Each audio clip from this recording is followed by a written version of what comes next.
Many people still don't know the story of the Detroit RiverWalk. Placemaking. What makes a place special and unique to you? What makes a place somewhere where you would want to come back to?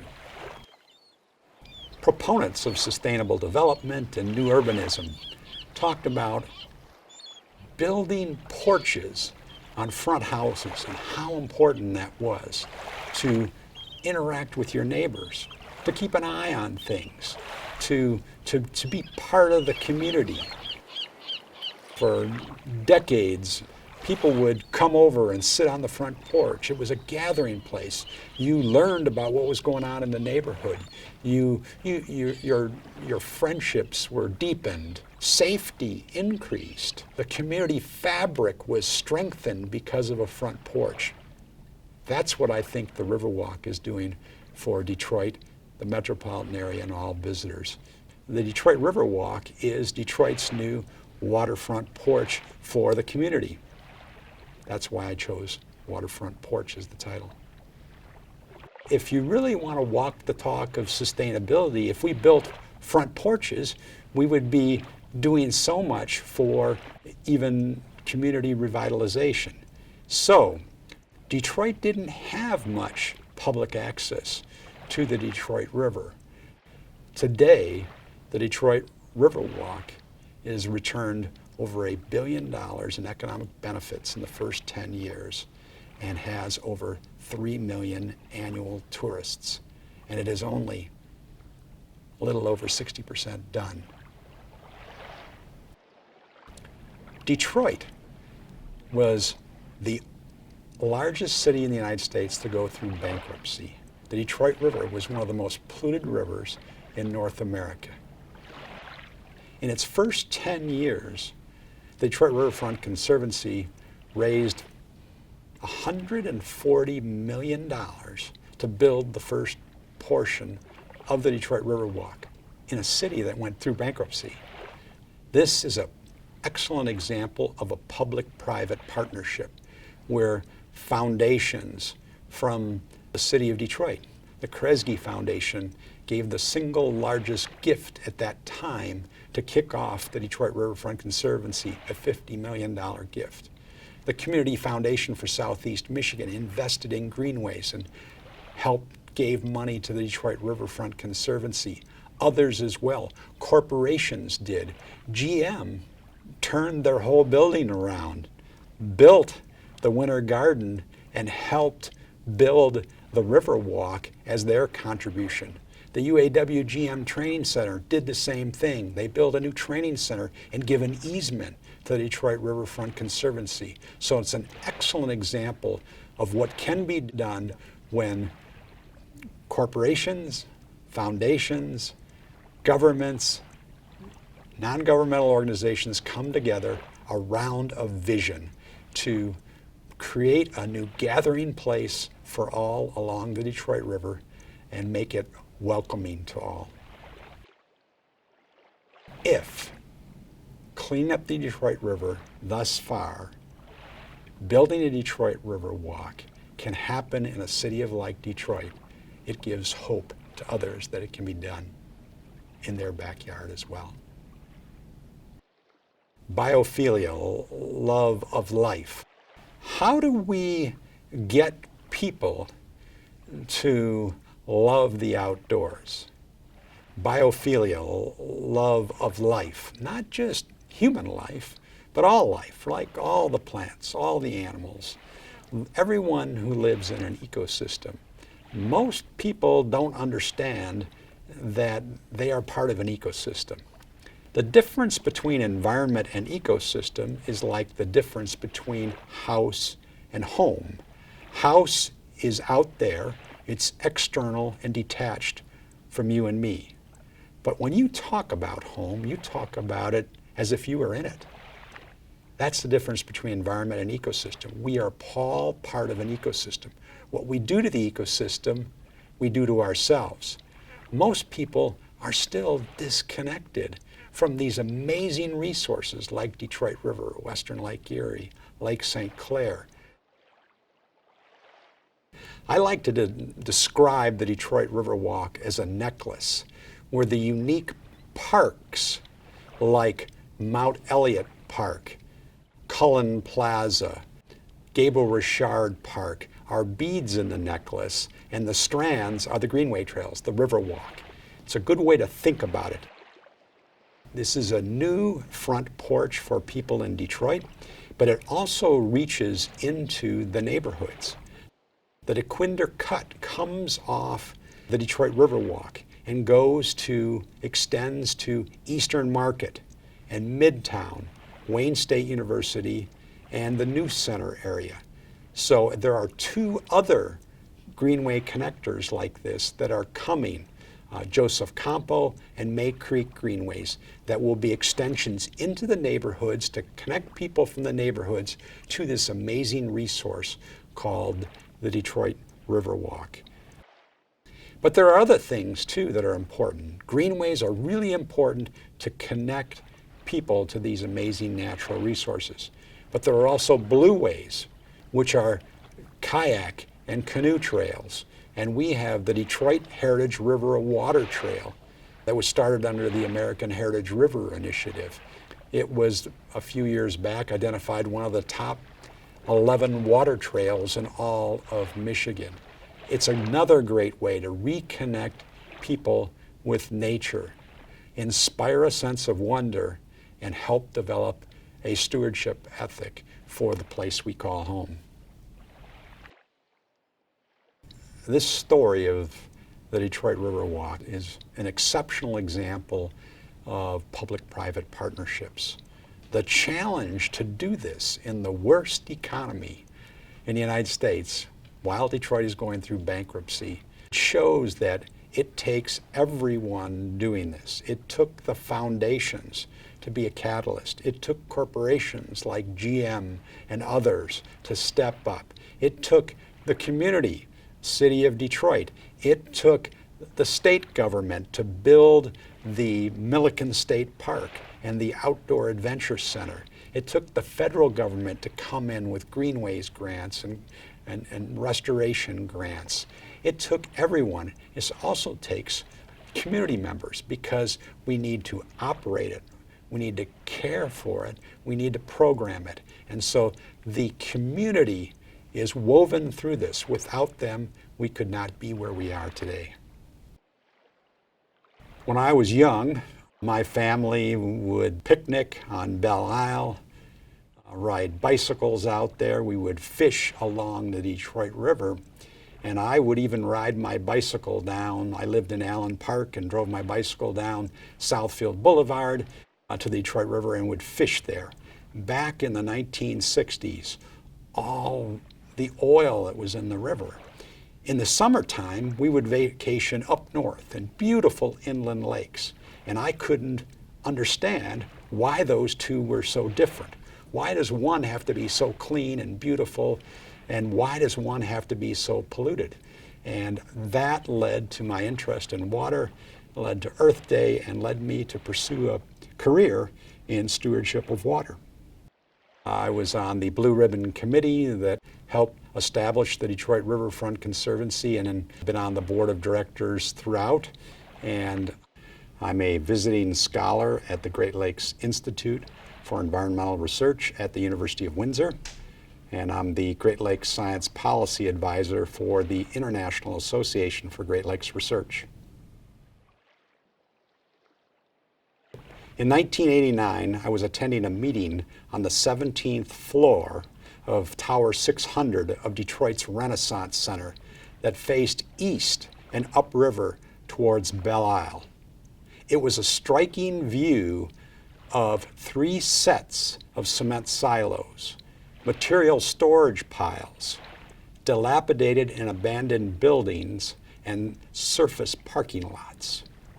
To me, the cement silos were like Sentinel soldiers standing guard on Detroit's east waterfront that had long lost its industrial glory. Because this Detroit River is part of the Great Lakes, it's 1/5 the standing fresh water on the Earth's surface. There's only so much fresh water, and we have to care for it. We have to have a stewardship ethic. So now we have this unbelievable opportunity to meet the needs of the world, be an example for others in the sustainability paradigm shift. Paradigm shifts. A significant change in thinking that results in a completely new outlook about something. Think of what the printing press did. Think of what an iPad and a personal computer have done in terms of paradigm shifts. Well, Detroit has a long history of responding to paradigm shifts. When beaver were extirpated in Europe, Europeans came over and looked for beaver, and the Great Lakes Basin, Michigan and Southeast Michigan had many beaver, and over 100,000 beaver were exported out of Detroit every year. So we helped lead a paradigm shift in responding to needs for beaver hats in Europe. But that's not the only one. When people started coming west, they needed to move people and goods. Once they got to Buffalo, New York with the Erie Canal, they would go on a ship. And they needed lots of ships to move people and goods to help settle the West. Detroit became a leader in shipbuilding history. There were more ships built along the Detroit River in the 1890s than anywhere else in the United States. Again, Detroit met the needs of the nation and world. We all know about the automobile paradigm shift, where Henry Ford perfected the assembly line and helped put the world on wheels. But there's another one also, and that's the arsenal of democracy. When the goal was to win World War II, FDR, Franklin Delano Roosevelt, President Roosevelt, converted all civilian productivity to military productivity with one single purpose, and that is to win World War II.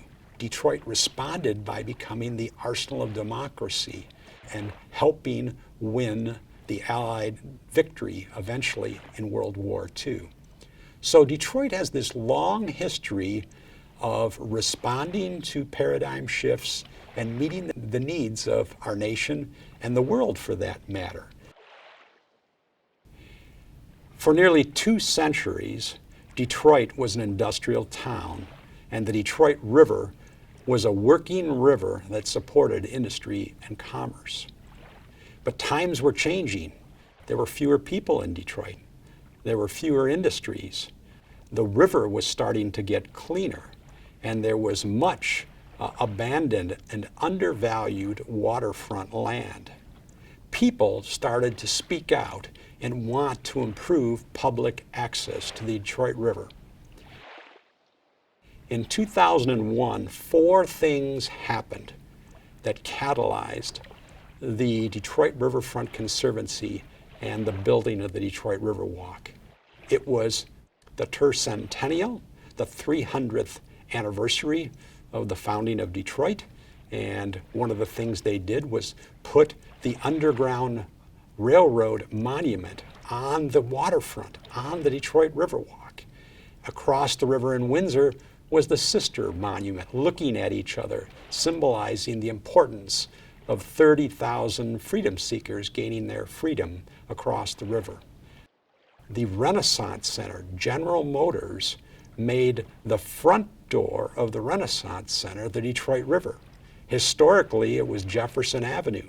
They created a 5-story glass atrium called the Winter Garden and made the front door on the Detroit River on the Detroit RiverWalk.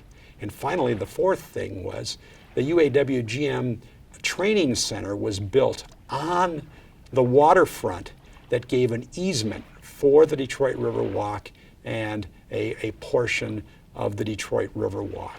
Those 4 things combined to give governments, businesses, non-governmental organizations confidence to move forward and create the Detroit Riverfront Conservancy to build, manage, care for, program the Detroit RiverWalk. We have much to do to clean up the Detroit River. We still have contaminated sediments in the river and contaminated brownfields. We still have the runoff off our lands called urban non-point source pollution. We still have algal blooms in western Lake Erie. We still have exotic species that have disrupted our food web. We have climate change impacts right in our backyard. We have much to do. By reconnecting people to the Detroit River through the Detroit RiverWalk, we can inspire them to get involved, to continue this long-term journey to create a home that is not only safe for all of us, but healthy and safe for future generations. Back in the 1960s, Detroit River was one of the most polluted rivers in North America. Think about it. There were massive amounts still of oil coming into the Detroit River. There were still winter duck kills due to oil, fish that were unsafe to eat. We had birds that couldn't reproduce. We had raw sewage coming in at many points along the Detroit River. As a result of people starting to care about the environment, we had Earth Day in 1970. We had the National Environmental Policy Act in 1970, the Clean Water Act of 1972, the Canada-U.S. Great Lakes Water Quality Agreement of 1972, and the Endangered Species Act of 1973.